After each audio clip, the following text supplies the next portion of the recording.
Hello everybody, welcome back to my channel. Today I'm going to talk to you about the tones of Cantonese.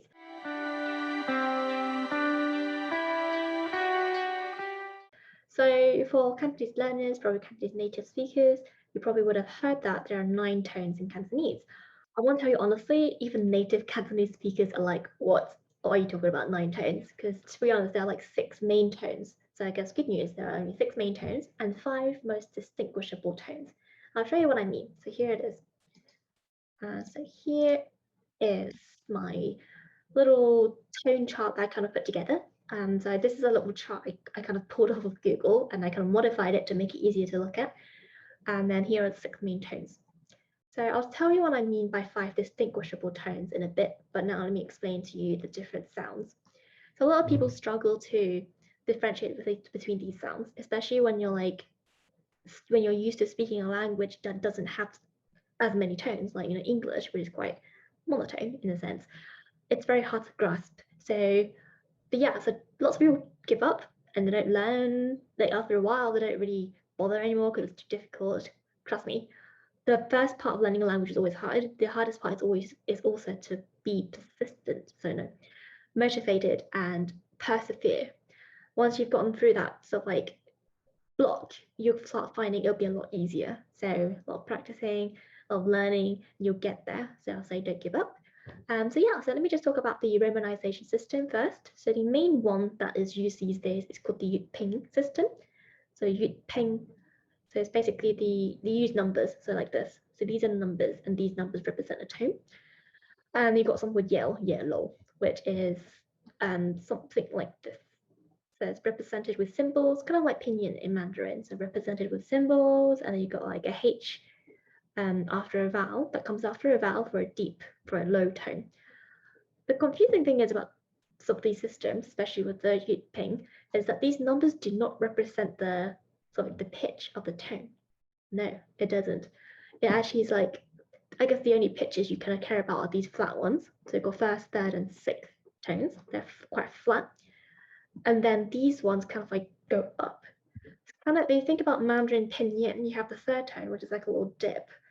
In Cantonese, it's a little bit similar. It sounds quite similar, except it's like it goes up. And then the fourth tone is probably something that trips most people. It goes down. So it's actually very low and it goes down. So if you've got a naturally high-pitched voice, like I do, I really do struggle to really enunciate the fourth tone. But good news is the fourth and sixth tone is actually very, very similar. It sounds almost the same. So if you're actually speaking like natively and speaking quite quickly, no one will be able to tell the difference between fourth and sixth tones anyways. So yeah, that's the good news. So let's begin, shall we? So first, before I begin, I want to sort of like make it easier to understand the tones by giving you a music scale or relating it to the music scale, which my student actually asked one day, which is actually I thought that was a really, really good way of grasping your tones. So think about the do re mi scale, by the way. So the lowest do would be the sixth tone. So do, re, mi, fa. Fa would be the third tone. So la ti do. Do would be the highest tone, first tone. Okay. So excuse me, my voice isn't very great when I'm singing. So so I always like to think about the first tone. So think of when you're singing and you're trying to reach the high notes. Ah, ah, ma, or la. So think of it like that. So kind of like you're singing. Okay, and then so the difficult parts, I guess the most difficult is probably the second tone and the fifth tone. So as you can see from this chart, so I've color coded it. As you can see from this chart, the second one rises, and it's quite a steep rise. It's quite a steep rise. The fifth tone is a lower rise, but it's not as steep as the rise. So let me go through them. So ma, so the highest, ma, and you got ma, so ma, so it's like mid, it goes all the way up to the top, the highest tone, ma, and you got this one. This one is described as high level, but I like to think of it as mid level instead. So ma. So if you've got the fourth tone, which a lot of people confuses with the sixth tone, is ma. So ma. So you can hear, I don't know if you can hear my voice, but it does dip. So I guess I like to kind of like do that gesture with my head, where my head goes like that, because it kind of helps me get it out a bit more. And you got ma, so ma, ma. So it's very low. Ma, ma, ma. So you can hear it's very similar. So it's got kind of like the same shape, if you may, but this one it rises a lot, like a lot more. So ma, ma, ma, ma. It's also lower. So my voice doesn't go very low, so I think it's very hard to differentiate the tones, but it does go lower. And then you got the sixth tone, which is ma. So it's quite flat, it's low, it's flat. Ma, ma, ma.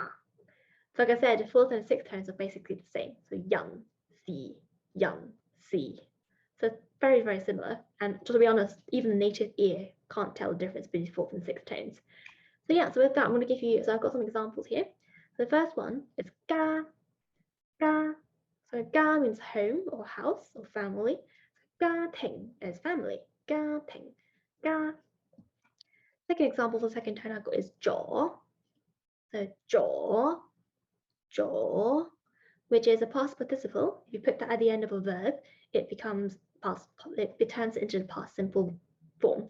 So it's equivalent to the English ed. You got san for the third tone. So it's san, san, san, san. So it means to separate. It means to dissipate. San. This one, yan, yan, yan. So this goes down. But if I say it fast, yan, literally yan. That's how we say it natively. You can't really tell the difference between that tone. Then you got the low rising, ngor. You can see ngor, ngor, which means I, me, my, yeah. And then this last one, C, C, C. So it's very low and it's supposed to be flat as well. So it doesn't rise or anything. So that's what you got here. Okay, so we go through it again. So ga, jaw, san, yan, ngor, C. Now I want to say it fast, like how we usually talk. Ga, jaw, san, yan, ngor, si. That's how it sounds if I say it fast. Okay. So yeah, that's all I've got about the tones. If you have any other questions, you can ask me below. And yeah, so hopefully you found this useful. So if you start learning Cantonese, I think the most important thing is don't let this part trip you up and make you give up. Yeah, like a lot of those students who learn Cantonese, they find it's too hard, the tones are too difficult, they get frustrated, they kind of give up. This is the hardest part. This is probably the biggest hurdle in starting like Chinese languages.